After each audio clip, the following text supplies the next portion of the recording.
On a cloudy day, this house can look very forlorn, sitting on a corner in Villisca, as it did on a June night in 1912. J.B. Moore, his wife, children, and 2 house guests had come home from church that night and settled in. They were all killed with an axe. J.B. was killed with the sharp edge of the axe. All the rest of them were killed with a blunt edge.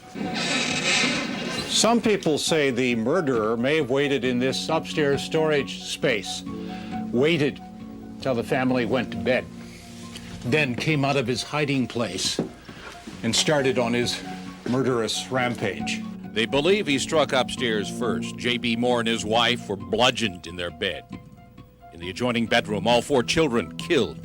Downstairs, he hits again, killing 2 neighbor girls, house guests that night. The paper was full of gruesome details. A terrified town barred windows and bought guns for protection. Now, you go into a lot of houses today, even yet, and you'll see double bolt latches on doors. Here in town? Yeah, here in town. And this is a throwback to it. A few years passed, and a lay minister with bizarre habits is charged, but later acquitted. Others thought the killer was an army deserter and cocaine addict by the name of Blackie Mansfield. There were even allegations that State Senator F.F. Jones, a business rival of J.B. Moore's, paid Mansfield to do the deed. But no charges ever came of it. The crime to this day is unsolved. Only the old house knows, what happened. Some who lived in the house afterwards claim strange, unexplained things happened in there. We're talking of voices, things being moved, doors being locked and unlocked. Some claim to see children playing or hear their voices. It's a favorite place for psychics and those that study the paranormal. Owner Darwin Lynn conducts lamplight tours. He's never seen anything strange, but I know there's something there. I cannot put a finger on it. I can't tell you what it is, but I know for the truth there's something here.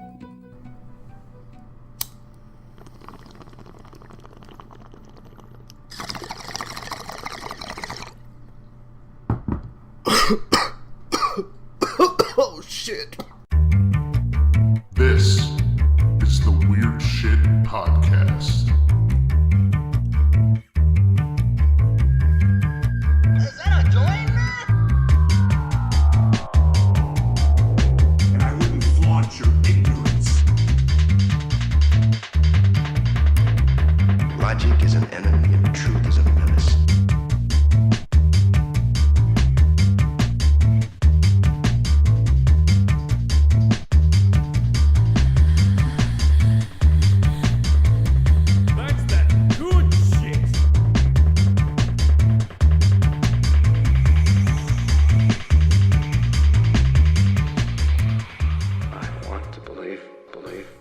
Them once before.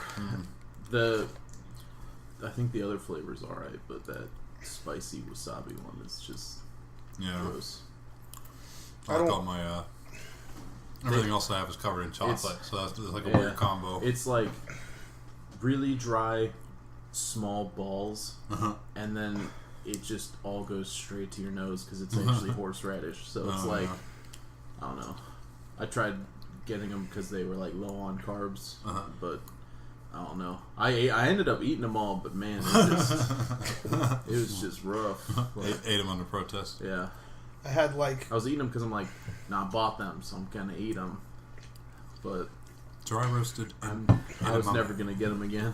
I got those like wasabi ginger lays one time, and those fucked up my sinuses. But those tasted alright. Yeah, those just, I don't know. I think it's the texture because they're just it's just dehydrated edamame with covered in nose tingling powder. Cocaine. Yeah. I wonder why I like them so much. Welcome to the Weird Shit Podcast. This is Mike. Hey. This is Rob Ford. From Beyond the Grave. My name is Jeff. My name is Yuf. And I am Alejandro. I am Leon. And tonight we're going to be talking about the Villisca Axe Murders. What if it's morning? Why has it got to be tonight? It's morning somewhere. Well, it's morning here, actually. Oh, good shit. Morning, good evening. And good night. Good night. That's all, folks. So, what do you know about the Villisca Axe Murders, Palmer?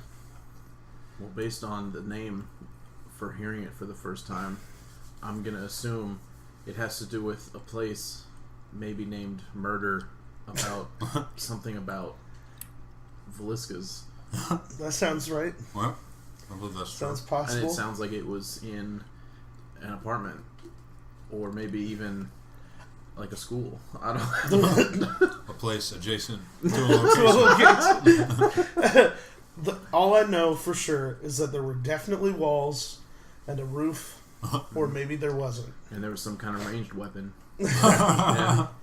Not an axe, that's for sure. No, that'd be, Definitely be not. too easy. What do you, have you ever heard of them before, Ryan? I've never heard of it before until you mentioned it, and then I assumed it was something that happened in Russia from the name, but that is not correct. Is it? You were like Villisca. That sounds like a Russian thing. Yeah. Is it in Spanish? Is it Villisca? Or is that how? Villisca? Villisca? Yeah. I mean, it could be, but it's in Iowa, so probably not. Spanish Iowa. Probably not Spanish. The Mexico, Iowa. So the Villisca Axe Murders happened between the evening of June 9th of 1912 and the early morning of June 10th of 1912 in the town of Villisca in southwestern Iowa. Basically, the victims included 6 members of the Moore family and 2 house guests, and they were found bludgeoned in the home of the Moores. All 8 victims, including 6 children, had head wounds from an axe, like severe head wounds, like didn't have heads anymore, and the crime remains unsolved. Add some chalk and you got yourself some more murders. Some more murders? These murders were just good, like, but I could use some more. The guy, like, sneaking in with, like, marshmallows and graham crackers. He's roasting. He just brings a flamethrower and roasts them. Oh, my God. Oh, that's horrible. Throws chocolate on them and then just eats them. It's been 105 years. They're fine. So, the town of Villisca, Iowa. Did they get eaten though? No. Okay. But there Just is making there is some interesting stuff with food that I will get into as we dig into this shit. So in the early 1900s, Get your forks and knives, people. Are getting into this shit. Digging in. You asked for it. Oh. Get out. It's okay. So in the early 1900s in Villisca, Iowa, Villisca, Iowa was basically it had a population of 2,500, which is pretty big for like a town back then, right? Mm-hmm. Had like it also had the only publicly funded armory in the state of Iowa. Yeah, basically it was like this quiet, thriving town. Quiet. Pop. Pop! Shut! Skilly. Axe. So the Moores themselves, which include the father, Josiah Moore, and like the mother, murderer. Sarah Moore. Josiah Moore, he was like a prominent businessman, like, and like he had worked at like this like farm supply company with a business partner, and he had done pretty well for himself. They had a pretty big house. He had 4 kids. They look like murderers. Well, are you sure they didn't do it? It's old-timey photographs make everyone look like That's a demon true. or a zombie. No, dude, That's just how it works. That guy looks pretty good. He just looks sinister. It just looks a little sinister, that's all. He's like the kind of guy that's like, every hair. But I mean, see, has to be perfect. Then these little girls look possessed because of the old-timey that's 'cause they're photos. dead. So Wait, did they get axed? yeah. No. Yeah, they did. What did they ask him? Axed them where they had Asked them where they could keep this axe. You all know where I can put this axe for a second? Oops. I don't know. Fuck, I look like A holster? So, sometime around midnight, between Sunday, June 9th and Monday, June 10th, a person or persons came into the house and bludgeoned them all to death. But on the night before, on Sunday, June 9th of 1912, Josiah, his wife, and took his wife and his kids to a Children's Day service at a Presbyterian church in town. Uh-huh. And they also brought their neighbor's two kids with them, Lena and Ina, who had asked if they could stay overnight to play with the kids. Wait, how do you spell those two kids' names, Lena and Ina? Because those are way too similar. Lena and Ina. It is, let me see. It's Lena and Ina. It's Lena and Ina Stillinger. Wow. Lena was age 12 and Ina was age 8. And it was basically like, it was like a Children's Day was like an end of the year, like Sunday school thing, basically. But it's June. Yeah. But it's That's like the middle of the year. I know. It's like the exact middle of the year. It's the end of the school year. You don't remember summer vacation? Yeah, it started like in May. What is this school you speak of? What's summer? What? Here are in the land of words? always winter. Eternal winter! It finally dropped below freezing for like one of the first times. Did we just become a Swedish black metal band all of a sudden? Excuse me. Had something in your throat. It was Satan. So, Sarah Moore was like a co-director of like the thing, and her kids performed like speeches and recitations along with like other Sunday school kids. The service ended at like, and then there was a party until like 9:30, and everybody left, and basically the Moores were like 3 blocks from, like they lived 3 blocks from the church, and they like all decided to go to bed, and sometime after midnight, either a killer or multiple killers came into the house and took Joe's axe from the backyard and bludgeoned to death all 8 of the people inside. Who's Josek? John Cusack. He took John Cusack out of the backyard and bludgeoned him to death with John Cusack's I think I said lifeless corpse. Josiah, didn't I? No, you said Joe's axe, and I heard. Oh, Joe's axe. Okay, I got you. Josiah's axe. Yeah, they took his axe from the backyard. And his life. Yeah, yeah, they did. I mean, I can deal with them taking Basically, the the next morning, neighbor of theirs named Mary Peckham, she started to get worried because like she noticed there was like no activity at the farm, and it's a farm, so like everybody's up super early, but like there's no sounds, and usually they have 4 kids running around. It's usually pretty loud. She started to get worried that it like seemed deserted, so she called Josiah's brother, who was a local druggist, which I assume means he worked at a pharmacy. I don't think she'd be like calling up like the opium den to like get hold of Ross. He's the local druggist. Let me get one of your finest drug addicts. This opium will put you under a fucking ass. He's got the best hemp around. that American Indian fire tobacco. If you were to ask him if he is high, he would say yes. He'd say yes. And basically, Ross showed up at like 8 a.m. after that, just Who to showed like. up? Ross, his Joe's brother, like shows up at 8 a.m.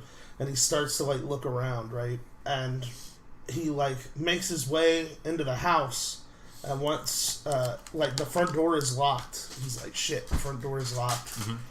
Tries looking through the windows, but all the windows are covered, so he can't see like inside the house. He's like, that's kind of weird. And he finally manages to unlock the door with like a spare key that he has. He unlocks the door, and he gets inside, and he first thing he sees is two figures covered with a sheet in the back bedroom, and blood, like, everywhere. I thought that was funny, where you said it was locked, and he's like, damn. Better use this key. Yeah.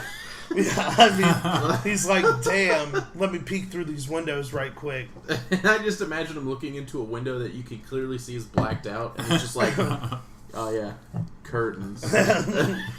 I can't see shit in this window.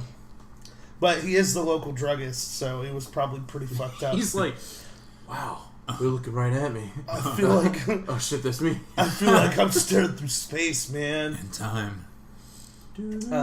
So after he saw that, he went and called Joe's hardware store and had an employee named Ed Selly fetch Marshal Henry Hank Horton. Henry Hank Horton. Because, quote, something terrible had happened. Give me that Henry Hank Horton from Sandpoint. Judging just from the name, he sounds like the most incompetent sheriff of all time. I'm Henry Hank Horton, Triple H. I'm Marshal Triple H. Woo! I ran my truck in my own house. Now I gotta walk everywhere. Hank Horton. Oh, Hank.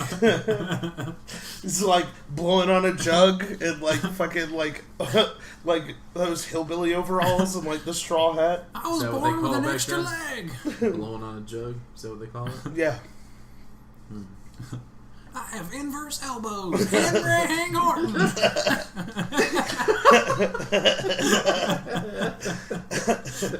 Henry Hank Horton, fewest chromosomes east of the Mississippi.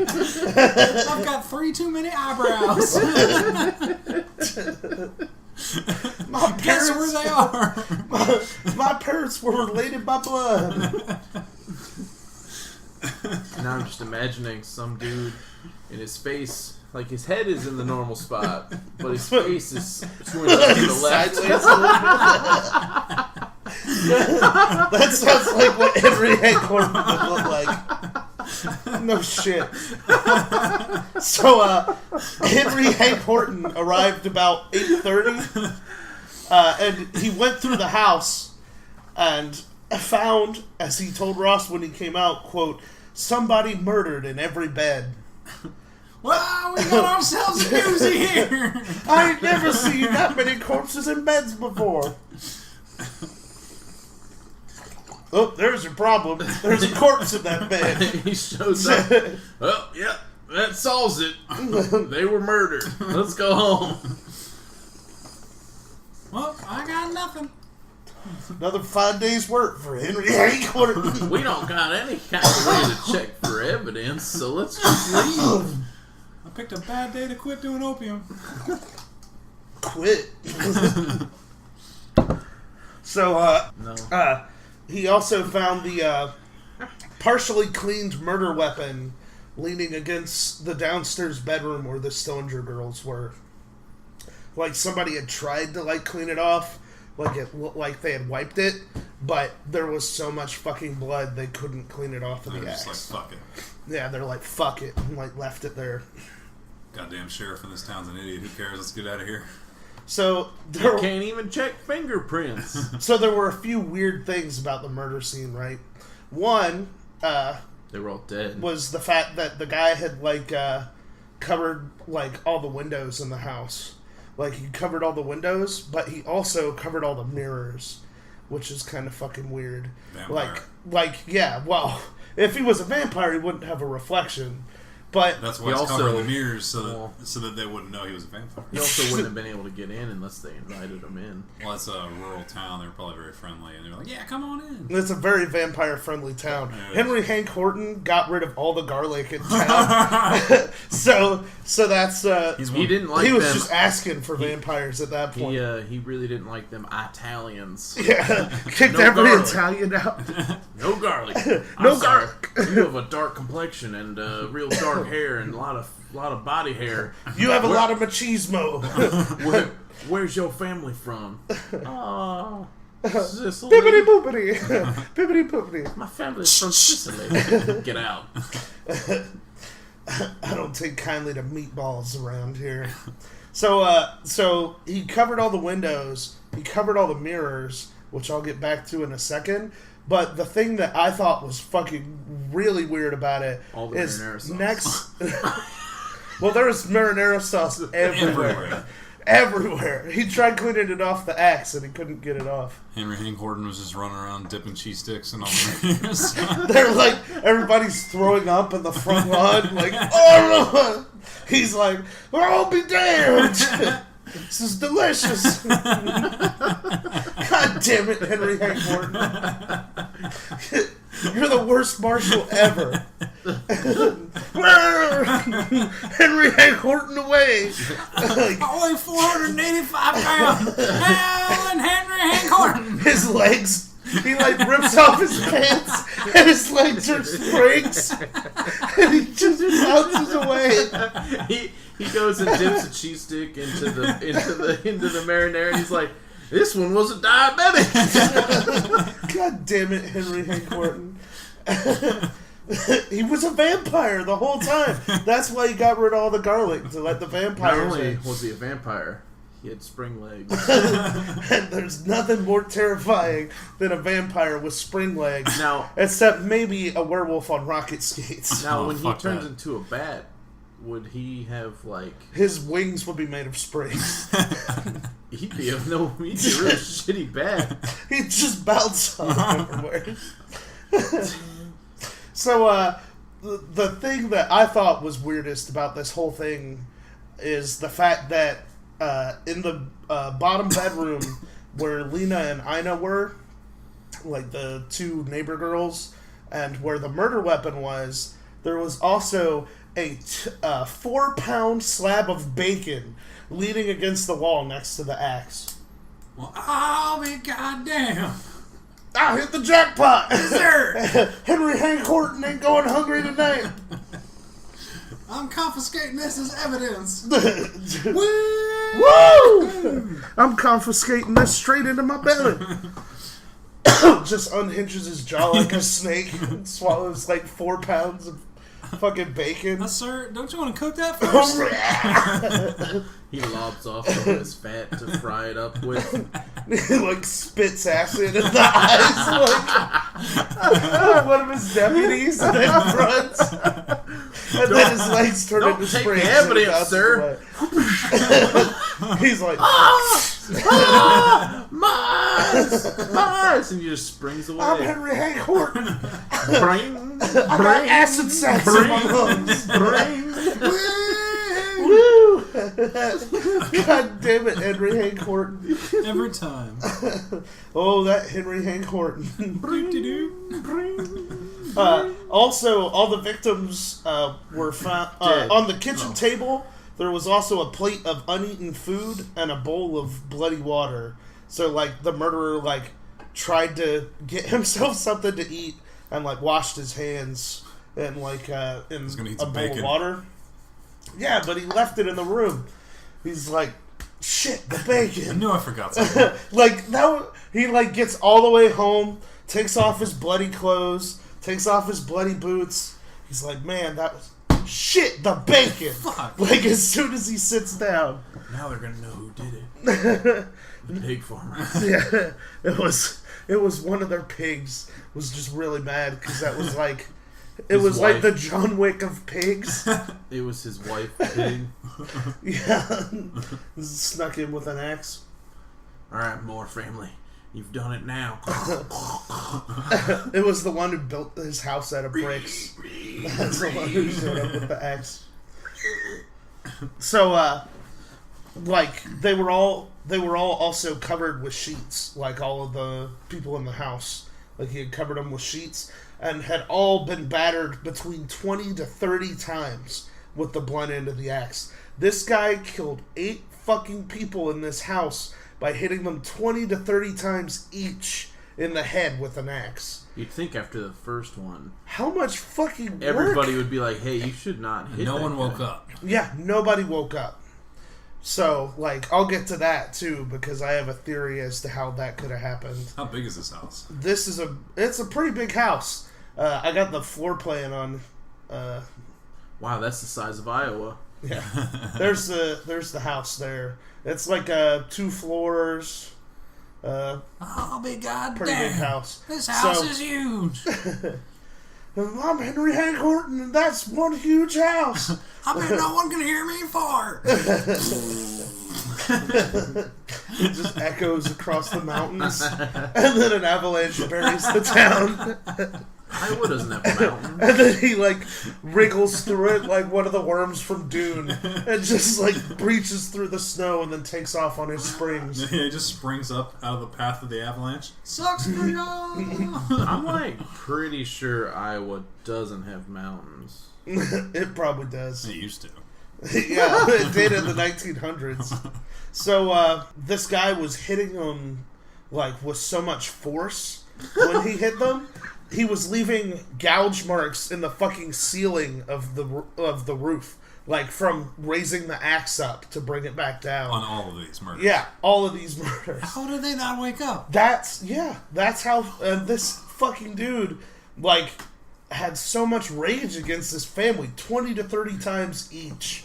That's a lot of work. I get winded cutting a piece of wood with an axe. Can you imagine doing that 20 to 30 times each to 8 people? Could it have really been an accident?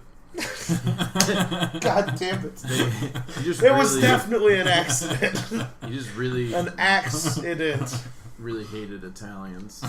They were not Italian. The whole time. He kills one at a time. And the family's just behind him going, "Hey, what are you doing, man? Stop hitting them with the axe!" Yeah, they're just no, I don't approve of this. And he turns around and hits them with an axe. Don't make me go outside and get my other axe. I'll head up to here with you. So, Bop the boopy. Bibbidi boppity. Lena Stillinger's nightgown, the 12-year-old girl, had been pushed up and she'd been left exposed, but she had not been sexually abused. Lena also had a blood stain on her knee and an alleged defensive wound on her arm. He murdered her and went, I should have done that first. Yeah, that's what it seems like, right? And she was the only one who woke up in the whole house. Or maybe because she had a bruise on her knee and a defensive wound from being oh shit, that's an axe. Basically.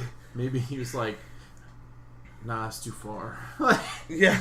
He went to go do that and just nah. He thought about it. You're an axe murderer, not a rapist. You gotta go down history. He's not a rapist. He's a good guy who just really wanted to kill an Italian family for their secret marinara sauce. Yeah. And I'll splatter the walls in your sauce. So now we get to the fun stuff. Paranormal investigator who was spending the night in a house where several vicious murders had happened has now been hospitalized due to stabbing himself in the chest. 37-year-old Robert Lawson Jr. was part of a family of ghost hunters, and they were spending the night at this supposed haunted house. It's called Villisca Axe Murder House, and it is in Iowa. The house is now a very popular tourist attraction for those who believe it to be haunted. Apparently, Robert and his group were in the middle of the paranormal investigation around 1 a.m. when suddenly he stabbed himself in the chest with an unknown object. The county sheriff told reporters that Robert was actually alone in a room when suddenly they heard him crying out for help. They quickly called 911 when they found him with a stab wound in his chest. Currently, there are no criminal charges being placed because there were just no signs of foul play. Sadly, at the moment, Robert is in serious condition at the hospital. No further word on that yet. The Axe Murder House is on the National Register of Historic Places, and they offer tours during the day and tours at night. For those who are a little more wanting to get into the paranormal, this sounds perfect for you. According to the owner, paranormal and crime investigators alike flock to the house in order to try to solve the mystery or see something out of the ordinary. Even with the house's dark background, the owner says this is the first time that anything violent has ever happened in the house since it's open to the public in the last 20 years. You motherfucker. So, also another fact about this murder, right, is also in the bedroom of the parents there was Joe's pocket watch, but the chain had been broken off of it, and it was sitting on top of the dresser in there with the parents. could also indicate that the killer had been timing how long he was in the house, which is why he walked around the house carrying that pocket watch with him or something to keep track of how long he'd been in there, or what time it was, or whatever. So that could be one possibility for why that was the way it was. I gotta get home by 9 or my wife's gonna kill me. Yeah. And he's just trying to break his 8-person axe murder spree speed record. Or maybe... Alright. Okay. Alright, that was 22 hits in a minute. Alright. It's been 8 hours. Let's try this one. Or another thing he could have been keeping track of time for is he might have been trying to catch a train. Or time travel. Perhaps. Maybe he was trying to keep track of when the sun was going to come up. That's what they had sundials for in the 1900s. Although the world was in black and white, so... Did they have the sun back then? I don't know. I thought it was a giant raisin scoop in the sky. A giant screaming face. That's pretty much it for the crime scene, but that takes us to our next part of all of this, which is the suspects. Dun dun. Bum bum bum bum. So, the suspects of this case are as follows. The mayor. The first one is a state senator. Yeah, it was the damn liberal. Thanks, Obama. Liberal. Hashtag sad. A state senator named Frank F. Jones, who was another prominent Villisca resident. Frank Jones was actually Josiah's boss for a long time, until Josiah ended up opening his own farm company, his own farm supply company. But when Moore left, he also took an incredibly lucrative contract for the John Deere company with him.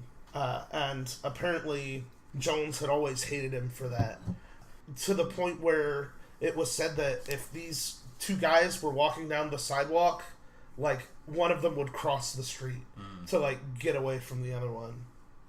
Another rumor was that Josiah Moore, had been having an affair with Jones's daughter-in-law, Donna, which also could have been another reason for him to do that. Pretty sure it was just Hillary Clinton with the time machine. Hillary Clinton, or Lion Ted. I could see Ted doing it. So another one of the suspects was a Mr. William Blackie Mansfield. Wait. You can't just call them that. That's his alias, though. It's William Blackie Mansfield, who was a white guy with a unibrow, who looks incredibly confused in his mugshot. His face does look a little bit like it's 2 inches to the left. That's the guy. I think he was the inspiration for Bert from Sesame Street. That's what he looks like. I don't know, Ernie. Bert, why'd you hit him with that axe, Bert? So, he called my mama a hoe. Yeah, not an axe. Why didn't you hit him with a hoe then? Because you would have been hitting him with your mama. So, William Mansfield was from Blue Island, Illinois, and basically he was like the prime suspect to these guys called the Burns Detective Agency of Kansas City, and also Detective James Newton Wilkerson. According to Wilkerson's investigation, the murder of Joe Moore and the other occupants of the Moore home were committed by Mansfield, who was in turn hired by Frank Jones. So the guy went, "Hey, frame that dude. Here's some money." So, make it look like an accident. Make it look like an accident? This guy, William Mansfield, also murdered his wife infant child, father, and mother-in-law with an axe 2 years after the Villisca crimes. Okay, yeah, that's looking pretty... Well, wait, but did he murder them with the blunt end of the axe or the sharp end of the axe? Doesn't specify. Probably a little bit of column A, a little bit of column B. Well, I'm just saying because the one we're looking at, it was all the blunt side, right? It was like bludgeoned them mostly, except, and I left this part out, except for Joe, who got the sharp end of the axe. Oh, okay. Joe had been hit so many times in the fucking face that he had no face left. He was unidentifiable because of how fucked up he was. Could it have been like a body double then? Maybe it was he did Josiah. it to himself. Yeah, Holy shit! Maybe Josiah killed his family and bludgeoned some poor schlup to death in his bed and dressed him in his clothes. The local druggist. And he was like, this is the early 1900s. I don't know how to cook. I'll take this bacon with me. And then completely forgot the bacon. Forgot his food stash. Maybe that's what it was.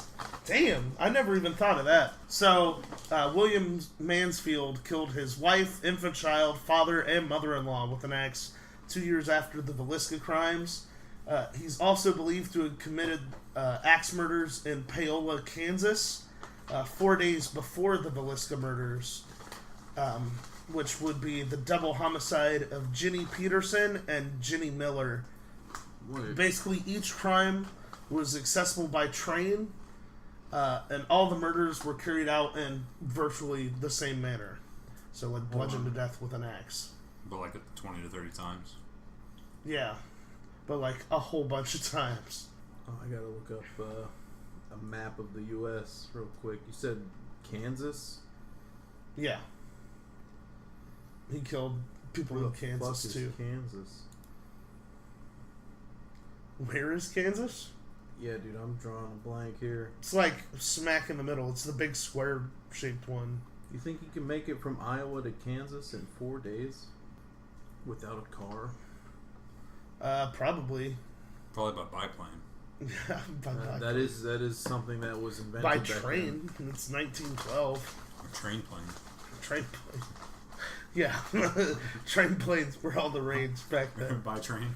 By train. It's just two trains that are somehow wrapping around each other like an Ouroboros. No, just rolling that way. No, it's a by train. It's a train that doesn't move because it has an engine on both ends. It goes both ways, but in reality, it doesn't go anywhere. It just moves the world around it. Yeah. That would be incredible. Let's see. Autobahn Schrodinger's train. Mansfield was also a coke fiend, severely addicted to cocaine, which you would have to be on a lot of cocaine to swing that axe 20 to 30 times per person. That's a lot. No, it was a different time back then. Everybody was 600 pounds of pure muscle. And in black and white. This is what humans look like. I'm a man. This is what man looks like. I'm a human. That's what we smell like. I'm a human man. In all of those other murders he committed, the people were hacked to death with an axe, and the mirrors in the homes were covered up. But why? And so that other axe murder was the same way, basically? Yeah. Oh. And also in those homes, a burning lamp with the chimney off, was found in this. They found a burning kerosene lamp with its chimney missing. And these happened in how many days? Wait, the chimney was missing? The chimney of the lamp. It's a little bitty chimney that goes on top of the... Dude's just running off with the chimney on his arm? Yeah. Dude's powerful as fuck. Swings an axe into people 900 times and then just rips the fucking chimney out of the wall. Give me your chimney. Thinking about it, probably the reason he left the 4-pound slab of bacon is because he physically could not carry it anymore because he had just whacked 8 people to death 20 to 30 times. It's because he was holding that damn chimney. It was He had noodle arms. Yeah, had noodle arms. He couldn't do anything with them. This is all in the middle of the year, right? Yeah, it's June. He's just prepping for Santa. Yeah, that's what it is. It's like, Santa's not coming this year because you ain't got a chimney. Or he's going to stop at my house 4 times. He's going to put every chimney in the world in his house. So that Santa just keeps coming. The way he thinks Santa works is he just teleports to specific chimneys. Yeah. Rather than just, like, going to people's houses based on where they're at. It's just like, okay, time to go to this house. Blink. Oh, wait a minute. I was just here. Oops. So, no, Santa, stay. Give me their presents. At all of these murders, a burning lamp with the chimney off was found at the foot of the bed, and also a basin with blood in it in the kitchen from, like, him washing his hands. How far apart were these murders again? 8 years. The ones in Kansas were 4 4 days before the Moore murders, and then 2 years. 2 years later is when he killed all the other people, like his family, basically. How did they know he did the other ones? He's suspected in those. Oh, so he's just a suspect for all of these murders. No, they know he killed his family. He's a suspect in the Kansas ones. Okay. But they just couldn't tie him to it. Yeah, but they couldn't tie him to it because it had been a while. It had been 2 years. Yeah. Plus, it was the early 1900s. Also, in each place, the murderer didn't leave fingerprints because he was wearing gloves, and Wilkerson's fingerprints would have been on file at the federal military prison in Leavenworth. So it would make sense that he'd be like, shit, I better put on gloves, like, so that I don't leave fingerprints because they'll be able to ID me. I didn't think they could do fingerprint scans back then. Yeah, I mean, they couldn't plug it into the internet, but they could be like, they could get his military records. They could go, yep, that's a finger. He did it. Mm-hmm. He's got fingers. They uploaded it to PigeonNet.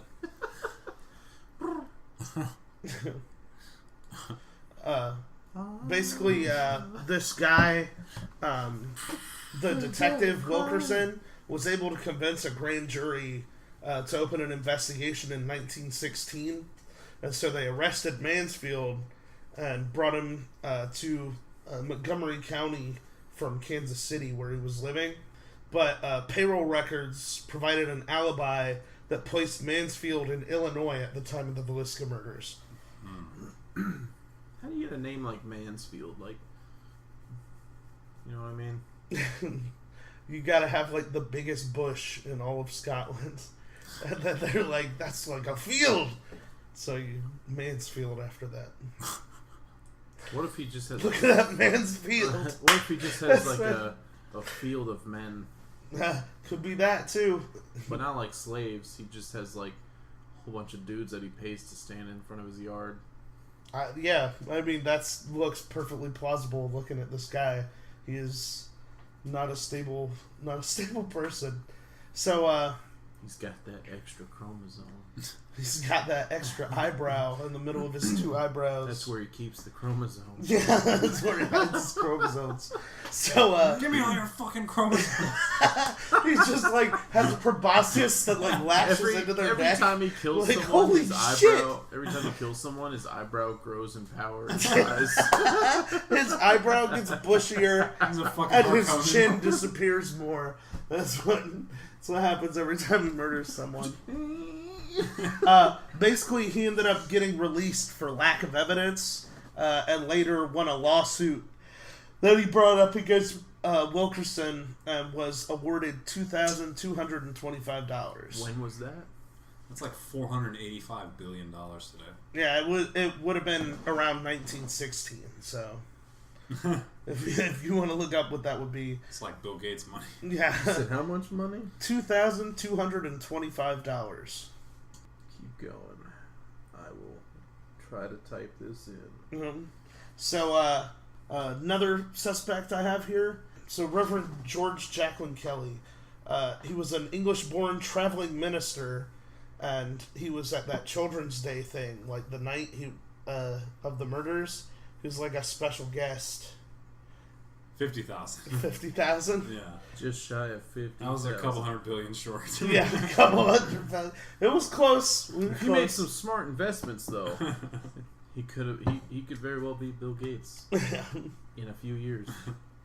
Buy low, sell high. Buy low, and smoke a whole lot. Sell everything.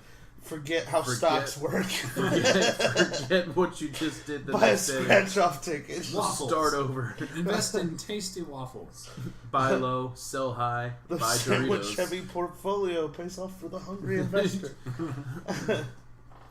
So, Kelly was an English-born traveling minister. I knew it. Who was in town on the night of the Villisca murders. Like, remember they went to that Children's Day thing? Kelly was like the special guest preacher that was in town for that. Was described as peculiar and reportedly having suffered a mental breakdown as an adolescent. Enjoyed juggling axes. And so this guy, Diddling kids. this guy was also accused of peeping and had several times asked young women and girls to pose nude for him. Who doesn't though? Yeah, especially a preacher.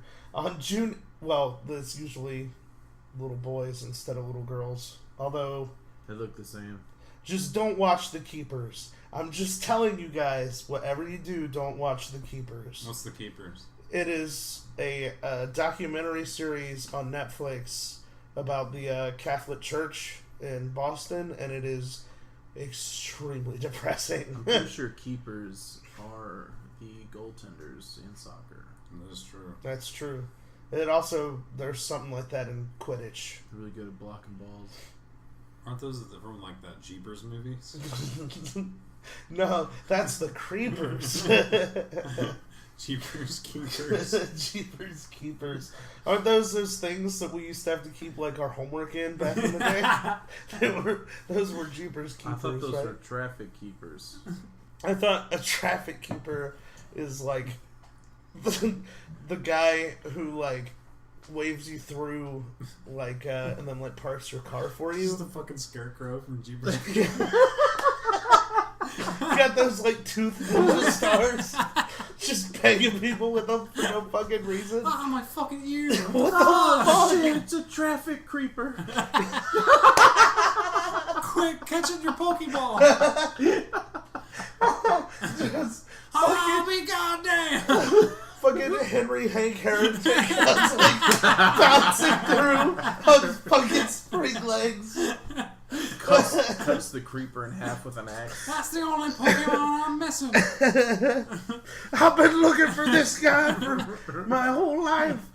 Starts like samurai fighting him in the middle of He traffic. sits there and he's like, I did it! I caught all 151! Dude, there's like 3,000 right now. Fuck! And Pokemon inflation. That Pokemon's literally just a pile of garbage named Garbo. It's a trash type Pokemon. That is not a Pokemon. This one's called like Pig Elephant, and it's like It's a a pig squirrel. with an elephant trunk.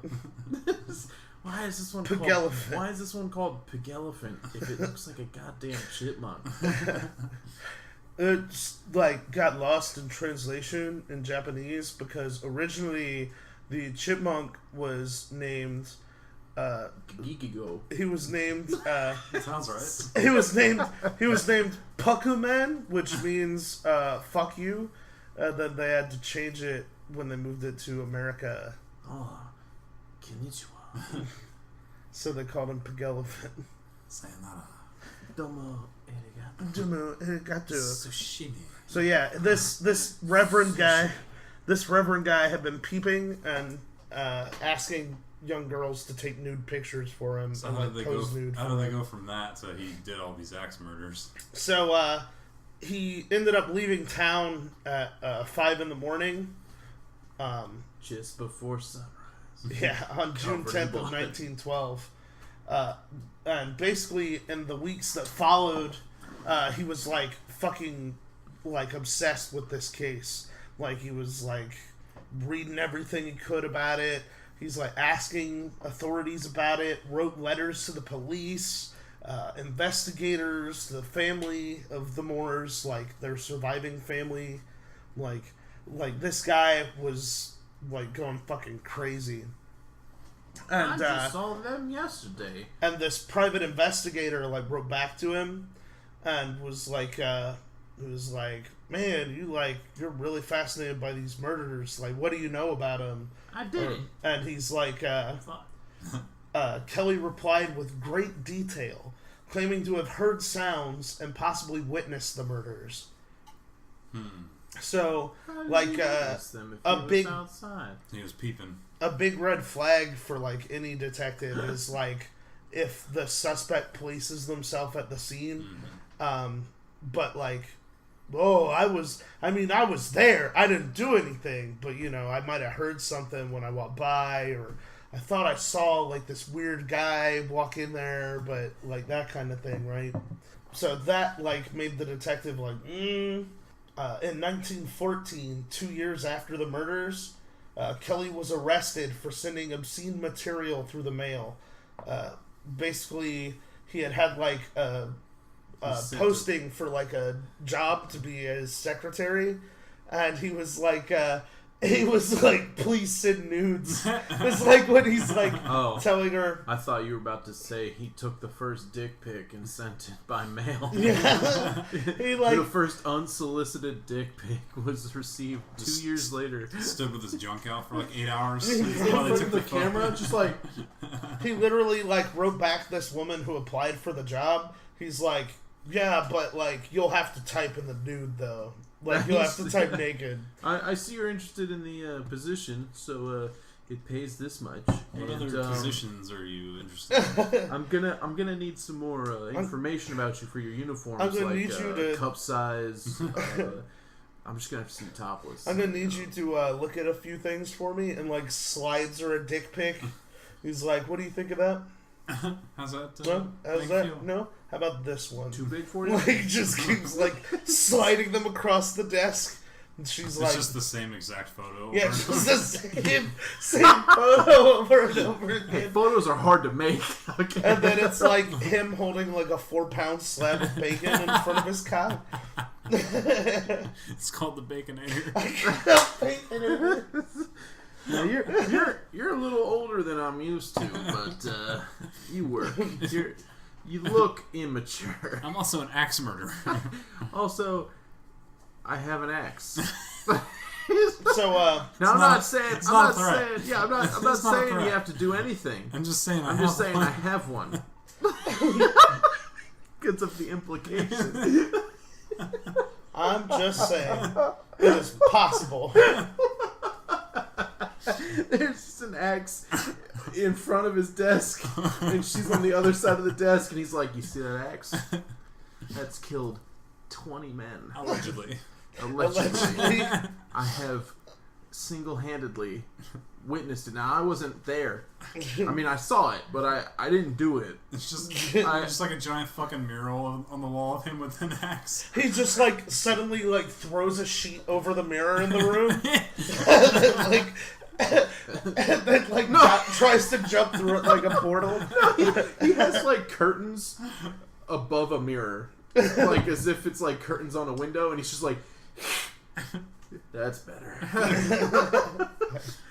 Let's get started.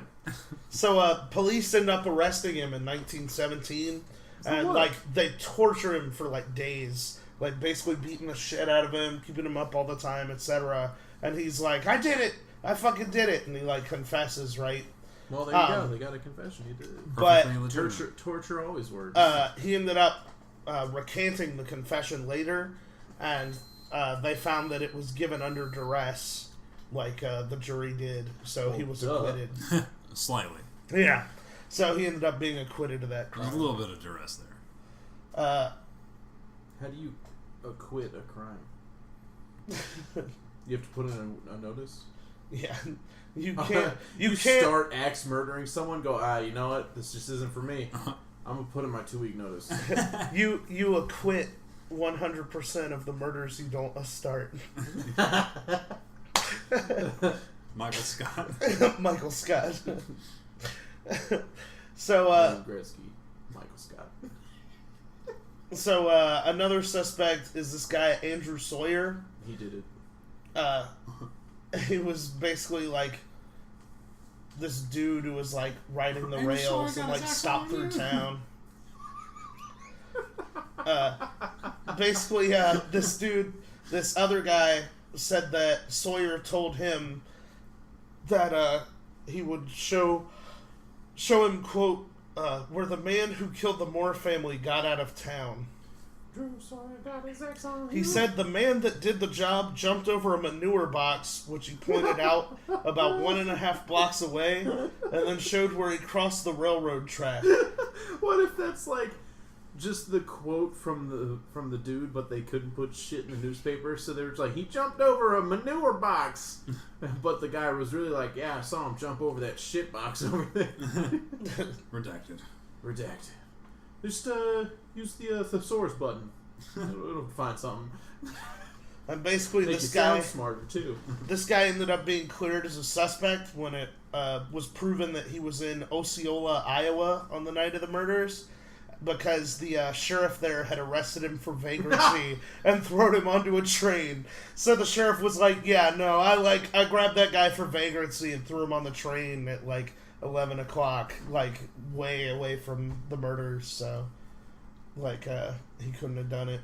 Throw him on a train, going anywhere. Yeah. Just a small town Never girl. coming back. Wrong way on a one-way track. So, yeah, that's pretty much it for the suspects. So, what do you guys think of the Villisca Axe Murders?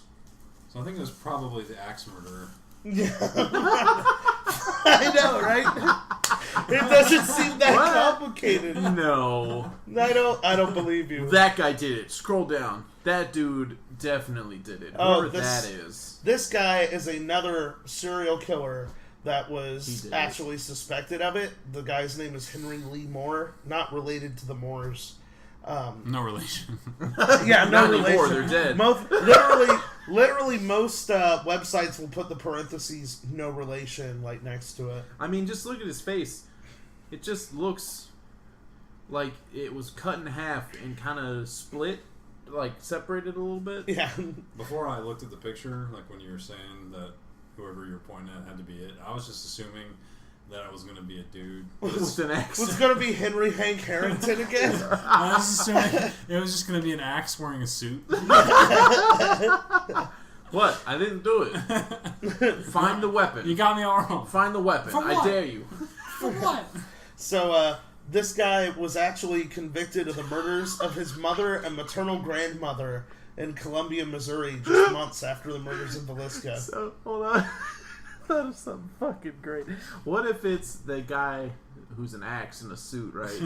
But his head's on backwards, which is why it was bludgeoning him to death. That makes sense. That makes sense. He, like, the first guy he, like, slipped and fell on, which is why, like, he had hit George with, like, the sharp end.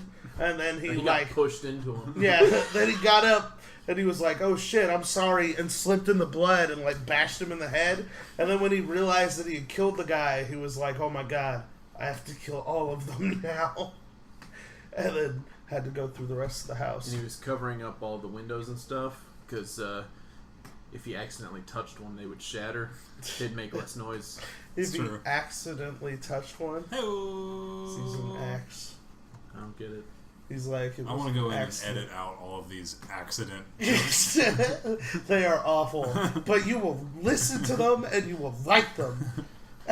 So hit that like button. Yeah, subscribe. Give us a 5-star rating on iTunes. We got Leave us a Patreon. review. We've got a Patronus.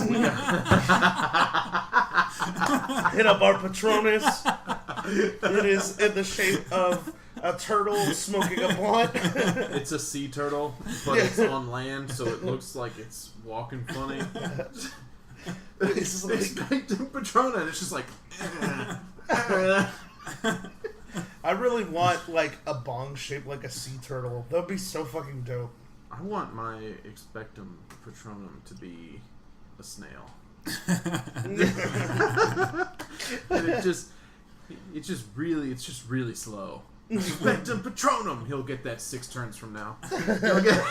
Don't worry, he's getting it. That'll hit him. That'll give him Just give us like time. A snail with a bandana and an M60. with the Mexican accent. Hey Holmes, I'm coming your way. When I get there, I'm gonna cut you. I'm gonna cut you up. I'm gonna cut you up so bad. You ain't wish I didn't cut you up so bad. Essay. Alright, anyway. So, Smash that like button. yeah, basically this guy was also suspected because he had killed his, like, mom and grandma with an axe. Of course. Why not? As well as, like, apparently several other people. And he would, like, ride around on the railroads. The show up more, and kill people with the an axe. merrier.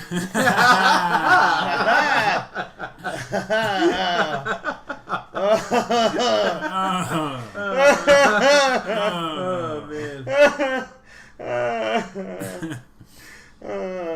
He did a bad thing. He did a very bad. Did a bad thing. So, what do you think of the Villisca Axe Murders, Ryan? Well, to give you my opinion. Who do you think did it? Yeah, I got my money on the axe murderer. The Axe Murderer? I know! Like, for real. It's like, it seems pretty open and shut. It's got a fucking bow on it. Yeah, it's got a fucking bow on it. Come on, man. Look at this fucking guy's unibrow.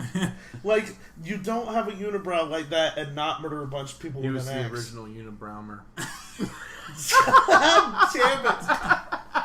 God damn it. Unacceptable. So, I had some pretty, like, weird, like, interesting thoughts about this when I was getting stoned and reading about this shit. So, like, I was like, okay, how the fuck do you kill 8 people with an axe by, like, hitting them 20 to 30 times each, but nobody wakes up? Well, I think you hit them each once and then go back and hit them all a whole bunch. That's what I was gonna say. It's got a silencer on it. He's just Silencer. You know how in No Country for Old Men he puts the silencer on the shotgun? So I'm just imagining this guy, he's got a fucking bowl cut and a fucking unibrow, and his fucking, what's his name? Ties a pillow to it. So instead of Tommy Lee Jones hunting after him, it's fucking Howlin' Hank Harrison. There's fucking spring legs. He just takes an axe, covers it with 2 pillows, and just starts beating the shit out of people. Like, he sneaks up on this guy, and the guy's like, "What's the most you ever lost in the corn toss?" And he's like, "I lost my legs. I'm Henry Hank Harrington." That like jumps over him. He sneaks up to him and he's just like, "Those are some nice eyebrows. Be ashamed if I took them." Just starts beating. I'm Henry Hank Harrington. I got no eyebrows. Now he does. He's got at least 8 pairs. I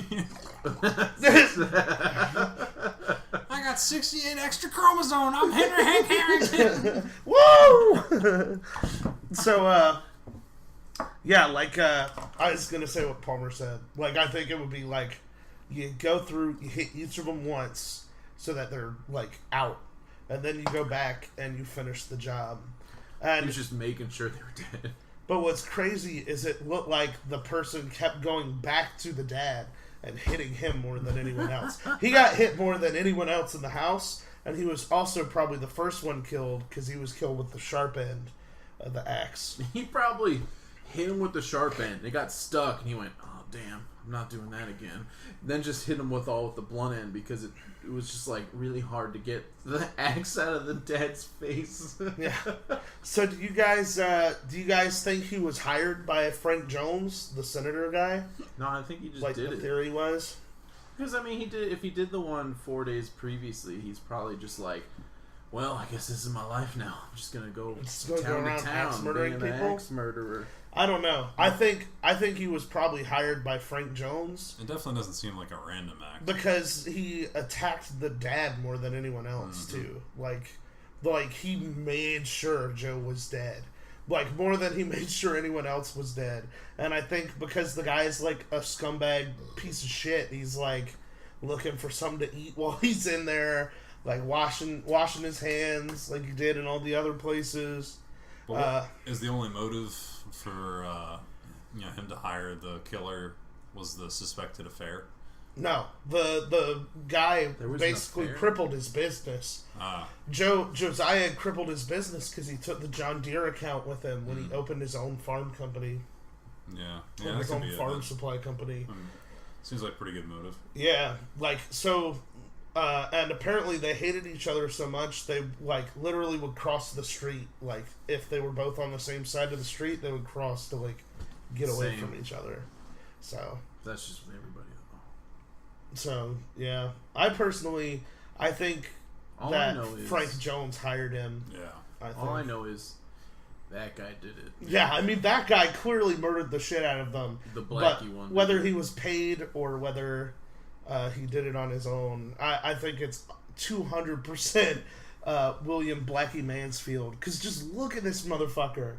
Like, that guy, like, the fact that he left the kerosene lamps, the bowls washing his hands, like, all that stuff, it's too much of a coincidence. Yeah.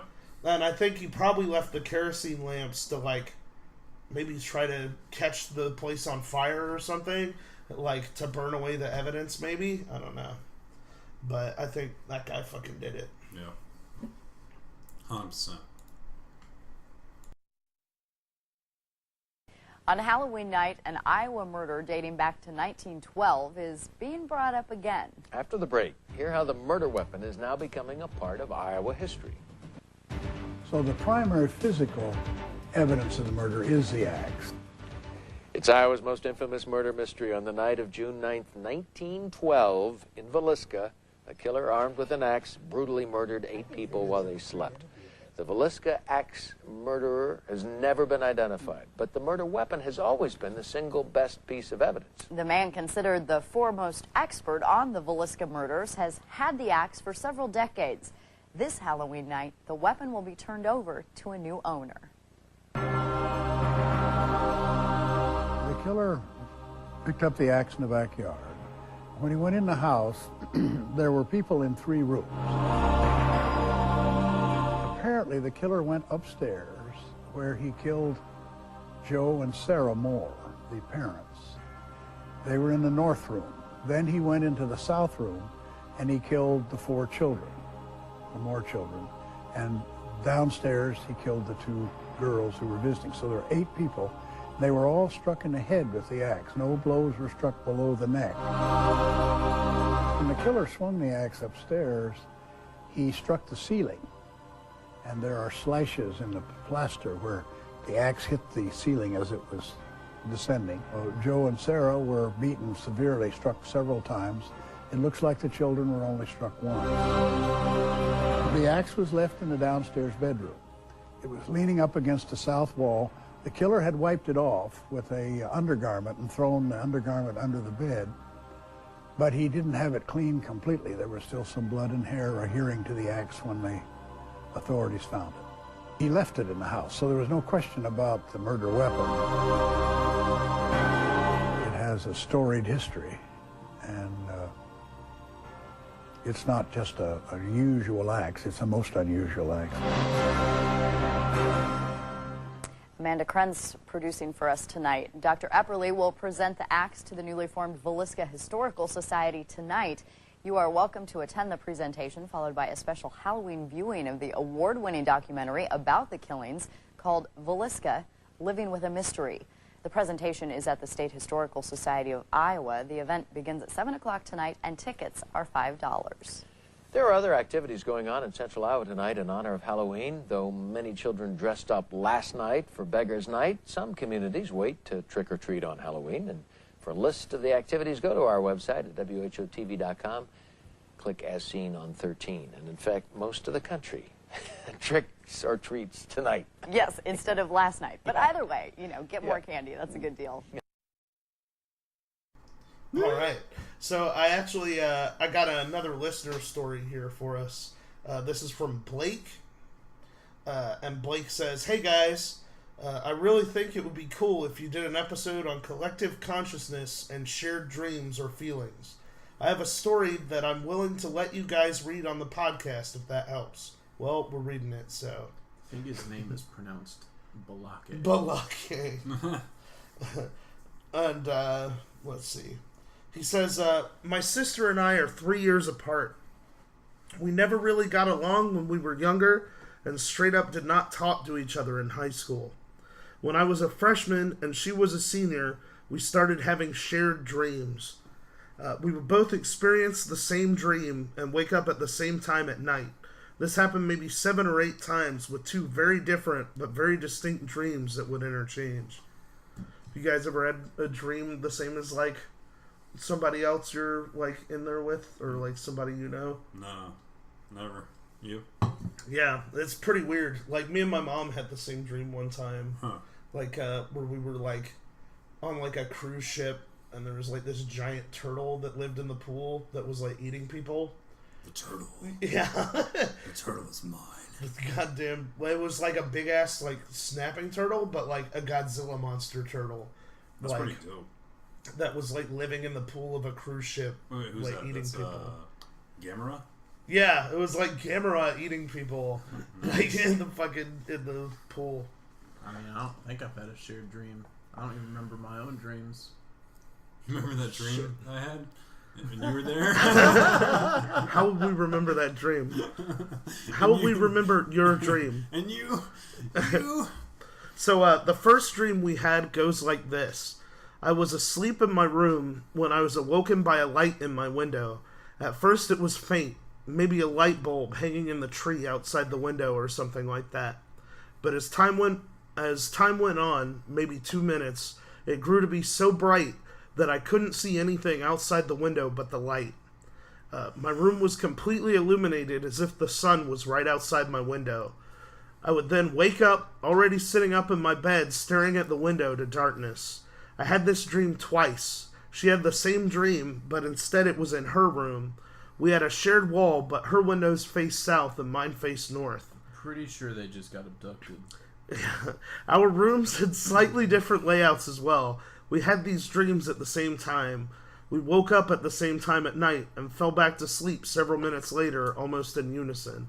That sounds like they got abducted to me. I mean, honestly, like, that's the first thing that came to mind was bright light slowly getting closer, and then all of a sudden, like, you wake up, quote unquote. It's actually like a pretty common thing with alien abduction too, that like it feels kind of like a dreamlike state. You know what I mean? Like they because they're trying to erase your memory of what happened of it. You might want to go get like a colonoscopy. Yeah, get a colon X-ray done because they did some stuff to they probably did. I hate to break it to you, man, but you've probably been probed. I think you got something in your butt. So the second dream is more of a nightmare. I was in a completely empty, vast white space. Operating room. Almost like the first room in Hitman Contracts, but without all the Hitman logos and the dead guys. There was a strange fog. It was neither cold nor warm, and the fog didn't feel wet or anything like mist. It was just there. That sounds... It was the atmosphere they were creating for themselves because so that they could breathe. So they could sounds breathe. like that room in Arrival, where they like the aliens' chamber. Oh yeah. It like presses up against the fish tank or whatever, right there. Yeah. This reminds me of that episode in The Next Generation where they all kept getting abducted and having like the same visions, and they went to the holodeck and started like recreating the surgery room with like the table and shit. Yeah, shit. That's basically the same thing. They all had like a shared dream. That does sound like it. Let's see. I think they just got it. I couldn't hear anything or feel anything on my skin. Maybe they just watched that episode of Star Trek. It was like I was watching a silent movie. Eventually, after a little bit of walking, I would see a figure. It was hunched over something. It was hunched over something and kind of rocking back and forth. I walked a little closer, now maybe 20 feet away, and its head snapped toward me. Nope. Fuck, nope. Oh shit, double nope. It was a clown. No. No, sir. Holy shit, no, sir. My sister and I had the exact same clown in the exact same dream. Yellowish eyes, white face paint, a red wig, red dots, maybe 2 inches wide on its cheeks, and blood flowing from its mouth. No fucking thank you. Maybe instead of just regular aliens, it's the killer clowns from outer space that abducted him.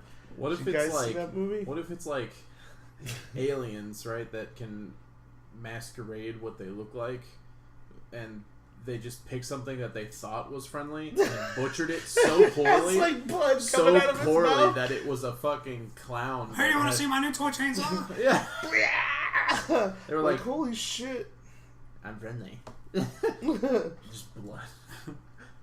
Then maybe they thought like the red clown makeup was blood, like the red lips, and they thought that was blood around the mouth. It had a pretty standard clown outfit, multicolored polka dots on a white background with those stupid frilly cuffs on its ankles and wrists. Was it covered in blood? Yeah, the outfit had blood all over the front of it. I never saw what the clown was hunched over. Probably a person that it was eating. I turned and ran. I ran for what felt like 5 minutes. Then I stopped, turned around, and it was gone. I looked in every direction and I couldn't see it. I then turned to continue walking in the direction I'd previously been running because fuck clowns. Yeah, fuck clowns. And the clown was right there. Almost nose to nose with me, and then I wake up. Yeah, fuck that. A nose to big red fake nose. It's right there and it goes, and then you wake up. It's like, No, it does that, and it's a grenade, and it explodes. Yeah. Holy shit. Dude, I do not like clowns. I'm gonna be honest. Like, they creep me out. Because you can't tell what they're thinking. Like, it's like every clown has like a smile painted on, but you're like, that guy's depressed as fuck. Like, but like from a distance, you like can't read their face. What if aliens like abducted a clown and like just got freaked the fuck out? Or what if they abducted a clown and it was eating an alien? It was the first human they ever encountered, so they thought we all looked like that. And then every time they abducted us now, they're going, this guy does not look like what we prepared for. And the clown they abducted was just eating a person. It was John Wayne Gacy. It was like that was the clown they abducted. It was a goddamn John Wayne murderer. Gacy. Like they're like so all clowns are covered in blood, like strangling They eat people each to other. death. They like take bites out of people. We got this, no problem. Fuck. So my sister and I had that same dream maybe 6 times, all on the same night, almost at the same time. Wait, they had the same dream 6 times in one night? No, like always on the same night. I think it means. So okay. like, I was about to say 6 times in one night I'd shoot myself. No. It's just like every time I go to sleep, I'd be so worried that it's just gonna be like, it's just gonna be that damn clown. Have you ever had a dream like that? No. I've had fucking nightmares like that, dude, where like you're like, holy shit, that was a scary fucking nightmare, and like you wake up, and so you're like, oh fuck, that was so scary, and then you decide to like go back to sleep, and you're back in the fucking nightmare again, like right when you go back to sleep, And you're right back on Elm Street. Yeah, you're like right back where you were, and you're like, god damn it, fucking stupid brain. That's when you gotta knock yourself another dream level down. Yeah. Like put the girl in like a sleeper hold and then like put the thing in her ear. You don't know what you're dealing with, girlie. The bone saw. Every time we had it, we were both able to describe the dream in great detail, and both had the same details in our dreams. No colors or shapes changed. Everything was exactly the same. What if they fusion danced and didn't realize it, and then they had the same dream because they were the same person? They like fusion danced in their sleep, like instead of sleepwalking, they like sleep fusion. Did these dreams happen to occur sometime in the year 1998? Why? I don't know. Whenever the fusion dance came out, that had to be way later than that. It's like the week after the fusion dance happened. They're like sitting there doing the fusion dance in their sleep by accident. I'm pretty sure 9/11 happened during the Cell Saga, so it would have been after 2001. Fusion dance DBZ. I'll look it up. Well, I mean, it might only tell you when it was in Japan. Oh, there it was. Come back up. Okay. DBZ. If it was in Japan, but the Fusion Dance was season 8, episode 28. Air date November 23rd, 1994. That can't be right. Hold on. Yeah, that's the Japanese air date. Yeah, whatever. Anyway, next. So, 2002. Okay. So these dreams still haunt me every now and then. Once my sister moved out of the house, we both stopped having them, but we both remember them and don't really like talking about them. We haven't really told any of our family members about the dreams because we don't think they'll believe us. The dreams, though terrifying, were kind of a turning point in our relationship. We slowly stopped being assholes to one another, and now, over 10 years later, are the two closest members of our family. I hope you guys can use my story on your podcast. We just did.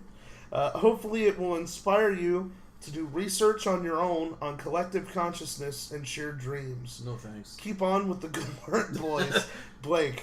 Well, I'm the one that does the research. So. Yeah, but that scares me. No thanks. Oh, collective consciousness? Really? No, just that story. Clowns, dude. I don't know. Yeah, fucking clowns, man. If there was like good collective consciousness stories, fine, but not clowns. Why did it have to be clowns? Like, a couple times, me and Robert thought we had like a shared consciousness because we would both think of like the same exact thing at the same exact time.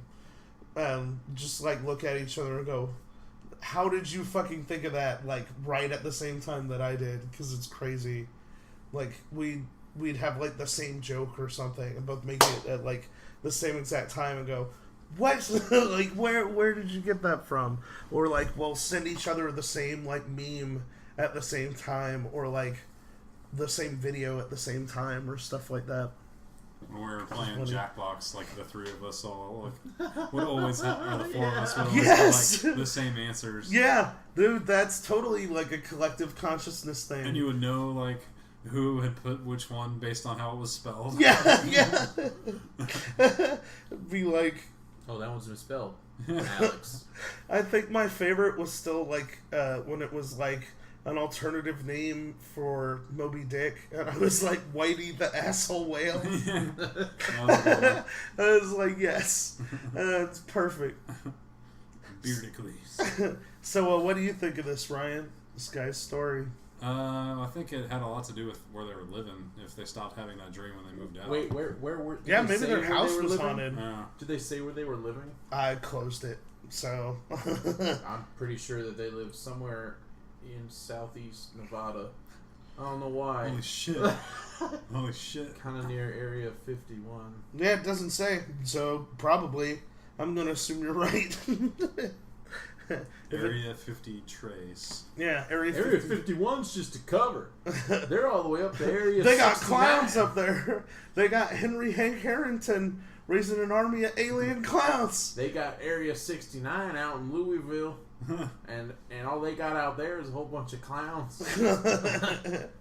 Woo! Woo! Honk honk. It's like piling like hundreds of clowns into a UFO. They teach them how to juggle all sorts of military weaponry. Some of them know how to juggle F-18s. What? Where the fuck? I've seen it. I seen it with my own two eyes. I've been there. They captured me. Did a whole bunch of studies. Put stuff in my butt. Put a lot of stuff in my butt. Some of it I requested, but you know. Thank God Trump came along. Gonna make America great again. Honk honk. Honk honk. So, he's an alien clown. We're breaking this open. So, Palmer, you got a shout out this week? No. No. You always just swing this at me, man. I don't know. Okay. So, Ryan, you got a shout out this week? My shout out this week is to the new Netflix movie Bright. Super dope. Everyone should check it out. Seems pretty dull. Nah, it's awesome. My shout out this week, I actually got two of them. I got one. Tell me one. Give me one. Okay. Yo, split that shit. Okay. Split that commish. Hey, say my shout out this week. My shout out this week. Gotta do it loud enough for the microphone. My shout out this week. Okay. Is to the And That's Why We Drink podcast. What he said. Hosted by Em and Christine. It's really funny. They're hilarious. Check them out. Also, my other one is to the Confession Tapes on Netflix, because it is fucking terrifying the length that some police will go just to get an arrest and not even like justice. Yep. So all I care about is numbers. Yep. I think my shout out is to the inventor of the toaster oven. Dude, look up who invented the toaster oven. I gotta do the contact thing anyway. So find us on Facebook, Twitter at WeirdShitPod. You can email us more of your supernatural or crazy stories. Doesn't have to be supernatural, just something spooky, man. Like, let us know your stuff at weirdshitpodcast@gmail.com. And hit up our Patronus. Yeah, hit up our Patronus. Smash that like button. Smash the like button. Please rate, review, and subscribe to us on iTunes. It's like nothing helps us more than good reviews and good ratings on iTunes. That's like the biggest thing you can do to help us out.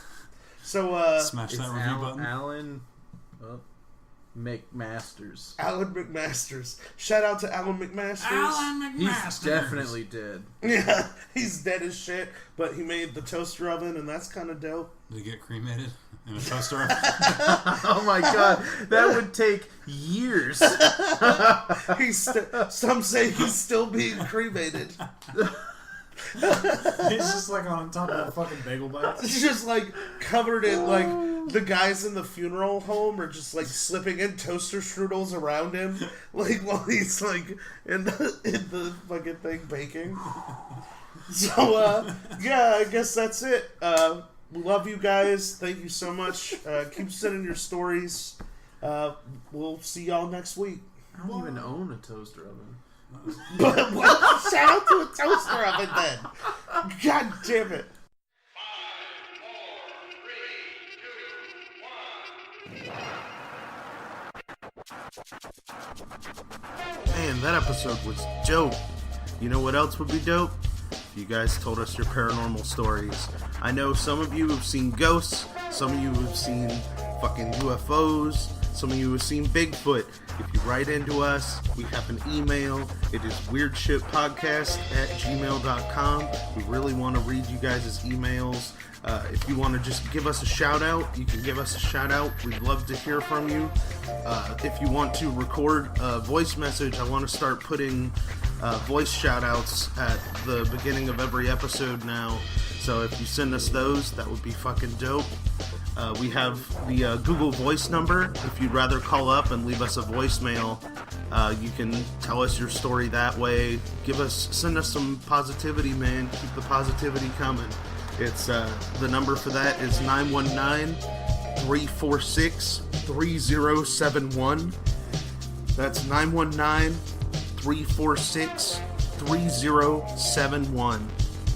We also have a Facebook group, the Weird Shit Podcast official Facebook group. We're on there all the time. We're posting memes. We want to talk to you guys. Fucking tweet at us. Fucking Facebook us. Fucking email us, man, because we love to hear from you and we want to keep doing this forever.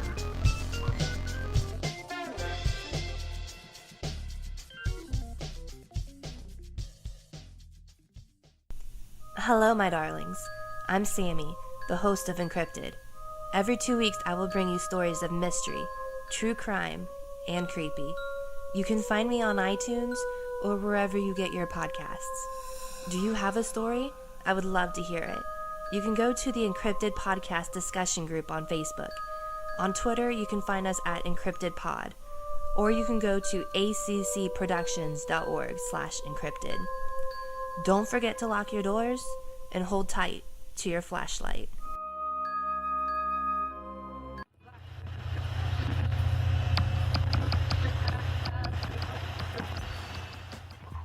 Hey guys, I'm Nick. And I'm Joe. And we are the Fringe Boys. The hosts of Cast into the Fringe, a weekly dive into time travel, aliens, conspiracies, nerdy virgins, and many other strange things the government doesn't want you to know. Find us on Instagram and Facebook at Cast into the Fringe. And check out our podcast on iTunes, Google Play, and SoundCloud.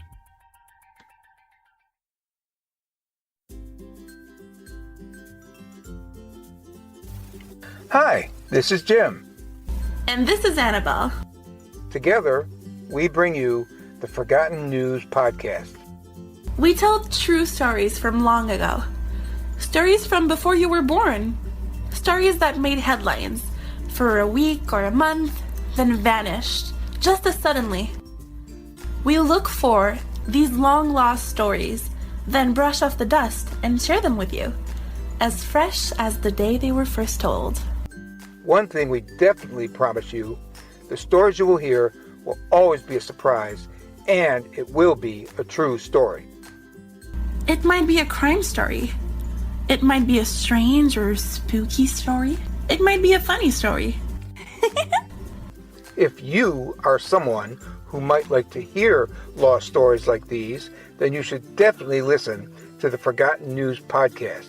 The Forgotten News Podcast is available on iTunes, also known as Apple Podcasts, as well as Google Play, Podbay, Player FM, and nearly every app for listening to podcasts. I don't know what else to say, except be sure to listen to the Forgotten News Podcast.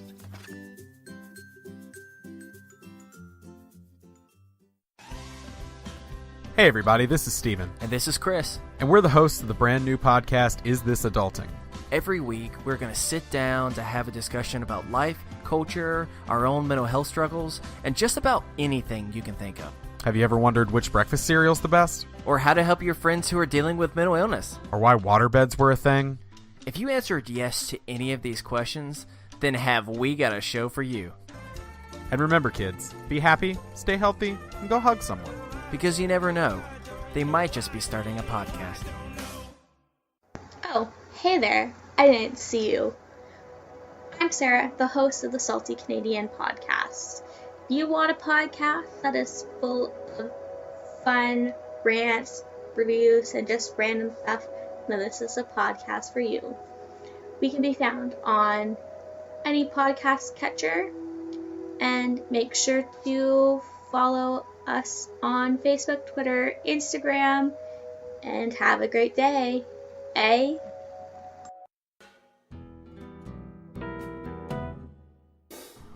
Hey everybody, Mike here. I just want to take a second to talk to you about our Patreon we have set up at www.patreon.com/weirdshitpodcast. Basically, Patreon is a way where fans and listeners like yourselves can choose an amount every month to donate towards the show. Your donations will be put towards buying new equipment. It'll be put towards buying munchies because fucking Palmer is insatiable. It'll be put towards helping us pay our dues for hosting the show and for keeping the websites going. And honestly, the main thing it'll help us do is let me take more time to do more research on these topics. I have a full-time job. I work 60 hours a week, and then I spend 40 hours doing research for you guys because I love this show and I want to give you the best thing I possibly can. So if you have anything you want to give us, if you think we deserve anything for that work, feel free to go to Patreon and donate whatever you can. If not, man, it's cool. Like, I love every single one of you, and I'm so glad you're listening. Just share the show with whoever you think would be interested, and we'd love to hear from you. Thanks.